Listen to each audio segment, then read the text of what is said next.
नमस्कार. आज आपण बुद्धांनी सांगितलेल्या दुःख कमी करण्याच्या मार्गाबद्दल शांतपणे समजून घेणार आहोत. डोळे बंद करा. एक खोल श्वास घ्या आणि मन शांत करा. भाग 1. दुःखाचं सत्य. गौतम बुद्ध म्हणाले, या जगात प्रत्येक माणूस दुःखी आहे. कोणी पैशामुळे, कोणी नात्यांमुळे, कोणी अपयशामुळे, तर कोणी एकटेपणामुळे. दुःख टाळता येत नाही, पण समजून घेतलं तर दुःख कमी नक्की करता येतं. बुद्ध म्हणाले, दुःख आहे आणि ते स्वीकारणं हीच पहिली पायरी आहे. भाग 2. दुःखाचं मूळ कारण. बुद्धांनी विचारलं, दुःख का होतं? उत्तर होतं, तृष्णा.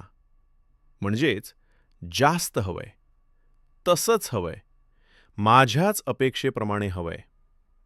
आपण म्हणतो, हे असंच का नाही? माझ्यासोबतच असं का?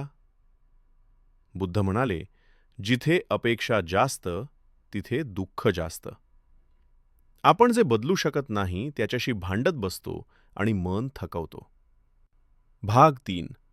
काहीही कायम नाही. बुद्धांचा एक मोठा विचार होता. या जगात काहीही कायम नाही. सुख कायम नाही. दुःखही कायम नाही. आज जे आहे ते उद्या बदलणारच.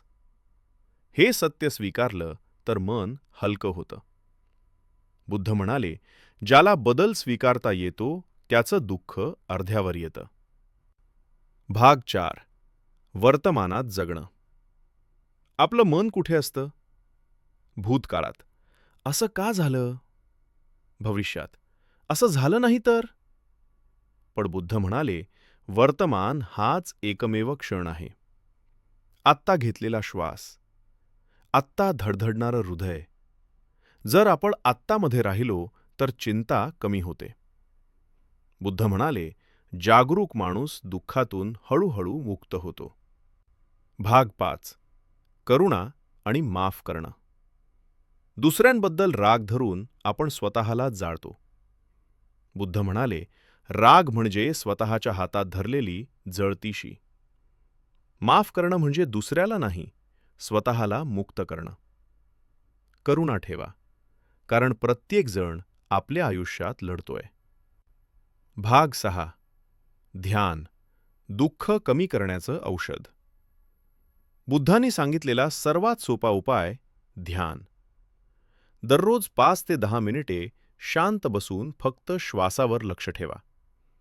मन भटकलं तर हळूच परत श्वासाकडे आणा. हळूहळू मन शांत व्हायला शिकतं. शेवटचा संदेश. बुद्ध म्हणाले, अपेक्षा कमी करा. जागरूक रहा. करुणेने जगा आणि वर्तमान स्वीकारा. दुःख पूर्णपणे संपेलच असं नाही, पण ते तुम्हाला तोडणार नाही. शांत व्हा. श्वास घ्या आणि मनाला विश्रांती द्या. धन्यवाद.